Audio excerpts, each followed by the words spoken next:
اللہ الرحمن الرحیم نحمدہ ونصلی علی رسولہ الکریم اما بعد قال اللہ تبارک و تعالی فی کلامہ العظیم اعوذ باللہ من الشیطان الرجیم بسم اللہ الرحمن الرحیم وما لکم لا تقاتلون فی سبیل اللہ صدق اللہ العظیم۔ میرے محترم بزرگوں اور دوستوں، اللہ تبارک و تعالی نے اس دنیا کو بنایا اور اس دنیا کو بنانے کے بعد اللہ تبارک و تعالی نے اس دنیا کی حکمرانی اور سلطنت مسلمانوں کے ہاتھ میں دے دیا۔ جب مسلمانوں کے ہاتھ میں دیا تو دنیا میں ہر طرف اسلام کا نظام قائم ہونا چاہیے، اور ایسا دور بھی گزرا کہ ہر طرف اللہ کا نام لیا جاتا تھا، اللہ کا دین ہر طرف رائج تھا، ہر طرف اللہ تبارک و تعالیٰ کے جو احکام ہیں وہی قانون تھے۔ لیکن ایک وقت ایسا آیا کہ جب مسلمانوں نے قرآن کریم کو چھوڑ دیا اور قرآن کریم کو چھوڑ کر یہود و نصارہ کی زندگی کو اپنانے لگے، تو اللہ تبارک و تعالی نے اس نوجوان مسلمان کو وہ ذلت دی کہ دنیا میں اس نوجوان مسلمان کا کوئی پرسان حال بھی نہ ہوا۔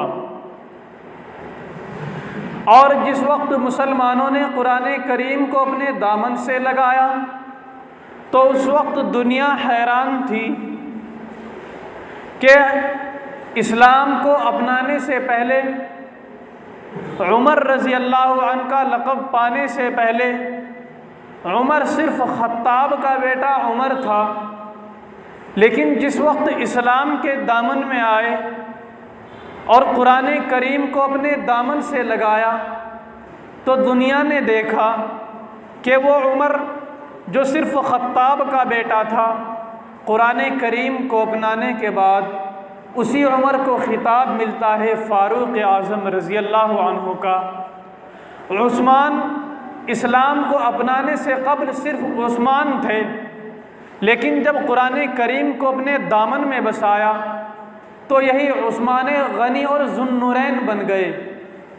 علی رضی اللہ عنہ اسلام کو اپنانے سے پہلے صرف علی تھے، لیکن جب قرآن کریم کو اپنی زندگی میں لائے تو یہی علی المرتضیٰ اور حیدر کرار بن گئے۔ تو قرآن کریم کو جس نے بھی اپنی دامن سے لگایا، جس نے بھی قرآن کریم کو اپنے سینے سے لگایا، جس نے بھی قرآن کریم سے محبت کا اظہار کیا، جس نے بھی احکام خداوندی کو اپنی زندگی میں بسایا، وہ شخص، وہ قوم ہمیشہ اس دنیا میں کامیاب رہی۔ کامرانی نے اس قوم کے قدم چومے، جس طرف بھی وہ قوم نکلی ہر طرف اس قوم کا دبدبا اور رعب تھا۔ لیکن آج کا وقت کہ ہم مسلمان ہیں، اور آج سے پہلے بھی ہم مسلمان تھے، آج سے پہلے ہماری تعداد صرف اور صرف 313 تھی۔ دنیا کے بڑی بڑی کافروں کی طاقتیں ان 313 لوگوں کی جماعت سے مشکلات میں پڑی ہوئی تھی۔ ہر طرف ان 313 مسلمانوں کا دبدبا تھا، کوئی بھی شخص اسلام سے ٹکرانے کی ہمت نہیں رکھتا تھا۔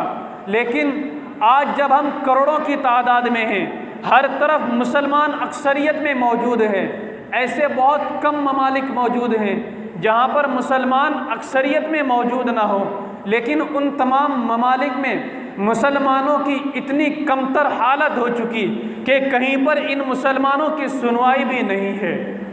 یہ حالات کیوں ہمارے اوپر آئے؟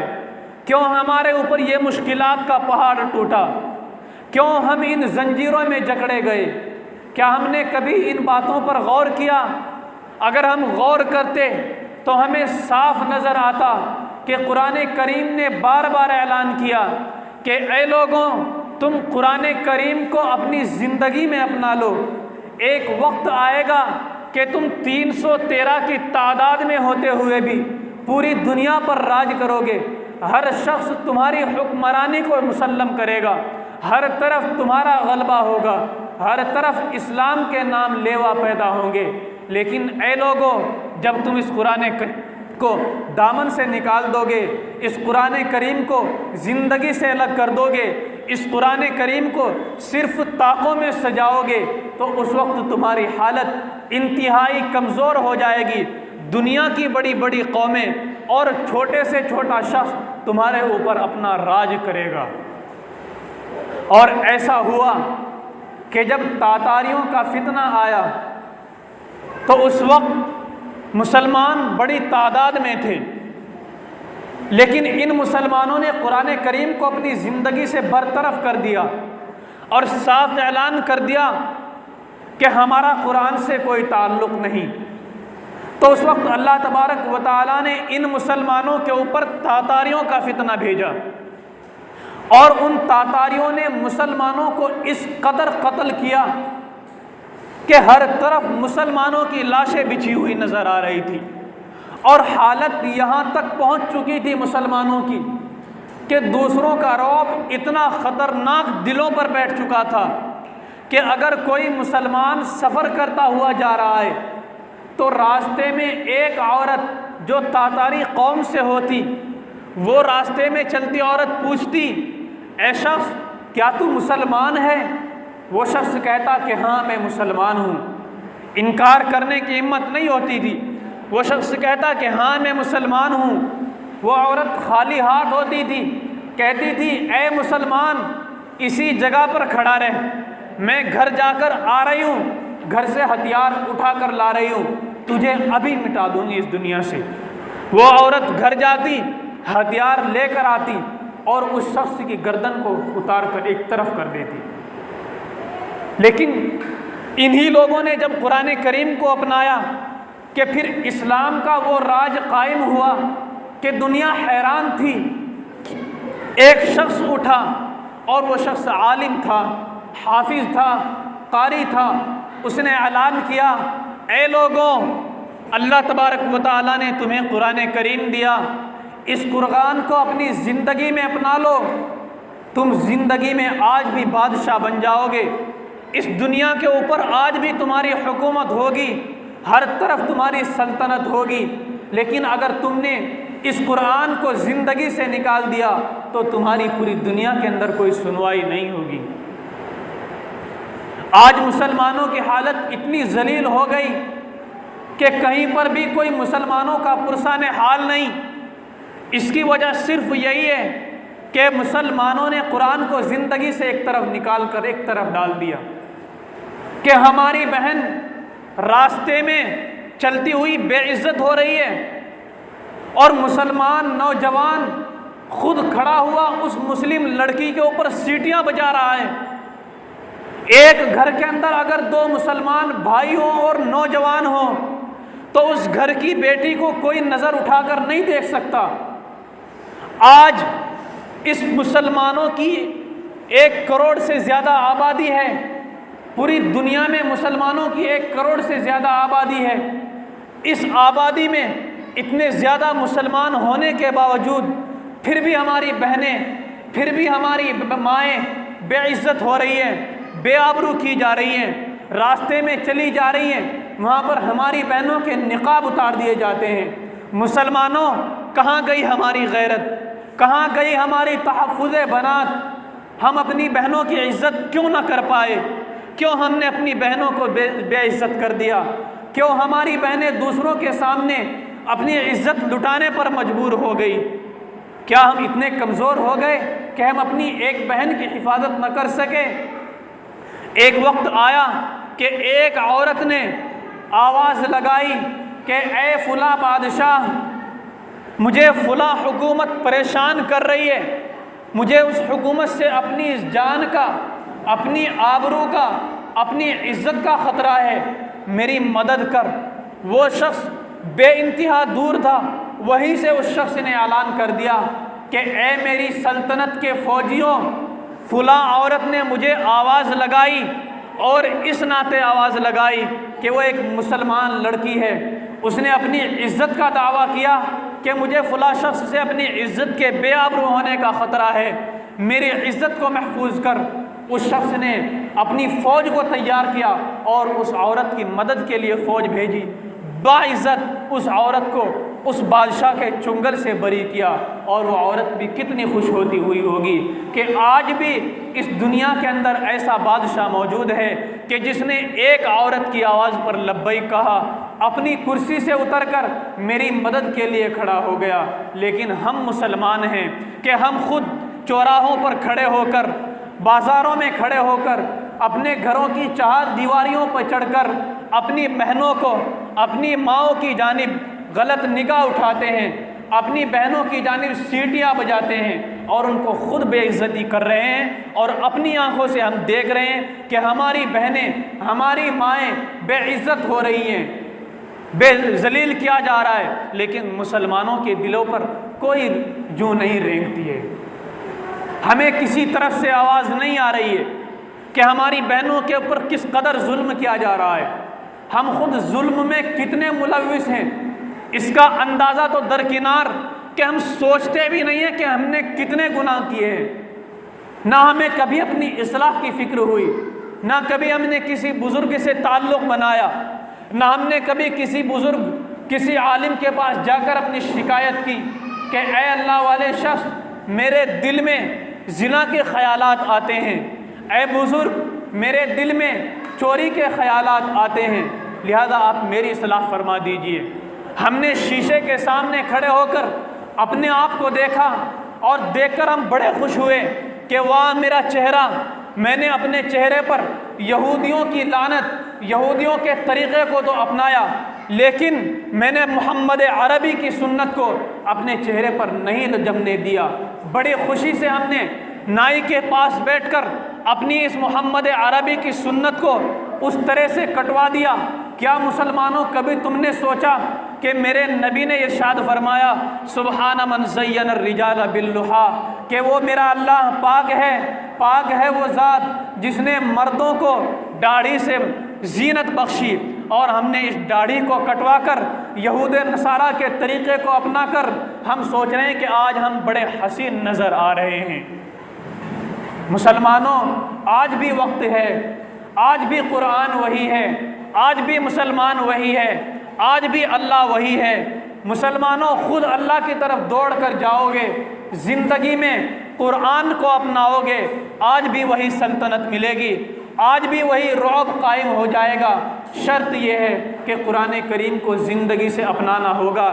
ہمیں یہود و نصارہ کا تو لباس پسند آیا، لیکن محمد عربی کا لباس پسند نہیں آیا۔ احادیث میں آتا ہے کہ یہ سفید لباس جس وقت تک آدمی کے جسم پر موجود ہوتا ہے، گرد آلود ہونے سے پہلے یہ لباس بھی ذکر اللہ کا کرتا ہے۔ اللہ تبارک و تعالیٰ نے یہ فضیلت اس لباس کی رکھی ہے۔ ہمیں یہودیوں کا لباس پسند آیا، چھوٹے چھوٹے بچوں کو ہم نے محمد عربی کا لباس نہیں پہنایا، یہودیوں کا لباس پہنایا کہ سر کے بالوں سے لے کر پیر کے ناخنوں تک ہم نے یہودیوں کے طریقے کو اپنایا، نصرانیوں کے طریقے کو اپنایا، لیکن محمد عربی کے طریقے کو ہم نے نہیں اپنایا۔ خود اپنانا تو درکنار کہ پیدا ہونے والے بچے جب اس کے سر پر بال جم جاتے ہیں تو اس کے بالوں کو بھی محمد عربی کے طریقے کے مطابق نہیں ترشواتے، بلکہ اس کے بالوں کو ترشوانے کا طریقہ بھی ہم یہود و نصارہ کا رکھتے ہیں۔ آج ہم اپنے گھروں کی حالت دیکھ سکتے ہیں کہ ہم کتنے محمد عربی کے طریقے کو چھوڑ چکے، پھر بھی ہمیں یہ شکوہ ہے کہ اللہ ہم مسلمان ہیں، ہم مسلمان ہونے کے باوجود تیرے نبی کا نام لے ہوا ہے، تیری عبادت کرتے ہیں، ان تمام چیزوں کے باوجود ہم پھر بھی اس دنیا میں ذلیل ہو رہے ہیں۔ لیکن کیا ابھی ہم نے یہ سوچا کہ ہماری ذلت کی وجہ کیا ہے؟ کیا ابھی ہم نے اپنی بہن کی عزت کے لیے، کیا کبھی ہم نے اپنی بہن کی حفاظت کے لیے کوئی قدم اٹھایا؟ اگر ہماری بہن کے متعلق کسی کو پتہ چلا کہ فلاں بستی میں میری بہن بے عزت ہو رہی ہے، فلاں بستی میں میری ماں کو ذلیل کیا جا رہا ہے، تماش بین بن کر تو پہنچے، تماشا دیکھنے کے لیے تو پہنچے، لیکن اس بہن اور ماں کی حفاظت کرنے کے لیے ہم نے کوئی قدم نہیں اٹھایا۔ مسلمانوں، آج بھی وقت ہے کہ سنبھل جاؤ، ورنہ وہ وقت دور نہیں کہ وہی تاتاریوں کا فتنہ آج بھی ہمارے سر پر کھڑا ہوا ہوگا۔ اللہ تبارک و تعالی آج بھی کسی قوم کو ہمارے سروں پر قائم کر دیں گے، کھڑا کر دیں گے، اور ہم اپنی آنکھوں سے دیکھ رہے ہیں کہ ہمیں ہندوستان کی شہریت سے باہر کرنے کے لیے قانون لایا جا رہا ہے، طرح طرح کے قانون ہمارے خلاف بنائے جا رہے ہیں، بل پیش کیے جا رہے ہیں، طلاق کے بل پیش کیے جا رہے ہیں، کئی سی اے کے قانون بنائے جا رہے ہیں۔ یہ کیوں بنائے جا رہے ہیں؟ اس لیے کہ سڑک پر چلتا ہوا مسلمان نظر آتا ہی نہیں ہے کہ یہاں کوئی مسلمان چل بھی رہا ہے یا نہیں۔ کیوں؟ اس لیے کہ اس کے چہرے سے نبی کی سنت غائب، اس کے جسم سے نبی کا لباس غائب۔ مسلمانوں میں آج بھی آپ لوگوں کے سامنے بھیک مانگ رہا ہوں اور آپ لوگوں کو قرآن کی طرف بلا رہا ہوں کہ آ جاؤ، خدا را قرآن کریم کو اپنے سینے سے لگا لو۔ آج بھی وقت ہے، ورنہ وہ وقت دور نہیں کہ مسلمانوں کا اس دنیا سے خاتمہ بہت جلد ہو جائے گا۔ پھر ہم ہاتھ پر ہاتھ دھرے سوچتے رہیں گے کہ کاش میں بھی قرآن کریم کو اپنی زندگی میں اپنا لیتا، اور جس وقت ہماری موت آ جائے گی پھر قبر میں ہم چلے جائیں گے۔ قبر میں جانے کے بعد منکر نکیر کھڑے ہوئے ہوں گے، پوچھیں گے اے شخص بتا تیرا دین کیا ہے، بتا تیرا نبی کون ہے؟ تو کیا ہم اس وقت بھی یہی جواب دیں گے کہ ہمارا نبی یہود اور نصارہ میں سے کوئی تھا کیونکہ ہم نے اسی کے طریقے کو اپنایا؟ نہیں مسلمانوں، آج بھی وقت ہے، اپنے چہروں پر داڑھی سجا لو، اپنے لباس کو بدل لو، محمد عربی کے لباس کو اپنا لو، پھر تم دیکھو گے، اپنی آنکھوں سے دیکھو گے کہ ہر طرف اسلام کا بول بالا ہوگا۔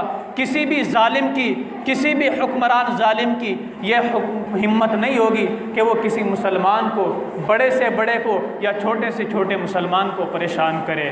اللہ تبارک و تعالی ہم سب کو قرآن کریم اپنی زندگی میں لانے کی توفیق عطا فرمائے۔ وما علینا الا البلاغ۔